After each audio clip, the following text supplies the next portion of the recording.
സാധനങ്ങളെല്ലാം കെട്ടിപ്പെറുക്കി ഞങ്ങൾ വീട്ടിലോട്ട് പോകുക കേട്ടോ. അപ്പോൾ അമ്മയ്ക്ക് പനിയായിട്ടിരിക്കുന്നുണ്ട്. അമ്മയെ നോക്കാൻ വേണ്ടി ചെന്നതാണ്. അമ്മയെ നോക്കാൻ ചെന്ന് ഞങ്ങളെ നോക്കി ഇരിക്കുമായിരുന്നു അമ്മ അവിടെ. കാരണം അമ്മ ഉച്ചക്കലത്തേക്കുള്ള ചോറും കറിയെല്ലാം വെച്ചിട്ട് ഞങ്ങളെ കാത്ത് അവിടെ ഇരിക്കുമായിരുന്നു. ഞങ്ങൾ ചെന്നിട്ട് ഒരു ജോലിയും ചെയ്യേണ്ടി വന്നില്ല. ചെന്നപ്പോൾ തന്നെ കഴിക്കാനായിട്ട് അതുകൊണ്ടെങ്കിരുന്നു.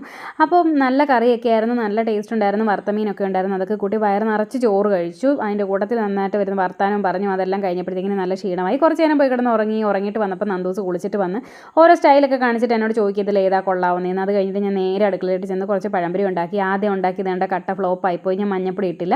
പിന്നെ മഞ്ഞപ്പൊടിയൊക്കെ ഇട്ട് നന്നായിട്ട് ഉണ്ടാക്കി എല്ലാവർക്കും കൊടുത്ത് എല്ലാവരും കഴിച്ചു. അത് കഴിഞ്ഞ് ഞാനൊരു കട്ടനും കുടിച്ചിട്ട് എല്ലാവരും റെഡി ആവാനായിട്ട് പോയി. എനിക്ക് കുറച്ച് ജോലിയും കൂടെ ഉണ്ടായിരുന്നു. അരിയൊക്കെ അരച്ച് പിന്നെ ആ ജോലിയൊക്കെ കഴിഞ്ഞിട്ട് എല്ലാം ക്ലീൻ ചെയ്ത് ഞാനും റെഡി ആയിട്ടിരുന്നു. അങ്ങനെ പപ്പയെ നോക്കിയിരിക്കുകയാണ്. പപ്പ വന്നു കഴിഞ്ഞിട്ട് ഞങ്ങൾ ഹോസ്പിറ്റലിൽ ചെന്നു. അവിടെ അകത്തിരിക്കാൻ പോലും സ്ഥലമില്ല. അങ്ങനെ ഞങ്ങൾ വെയിറ്റ് ചെയ്യുക വെളിയിൽ.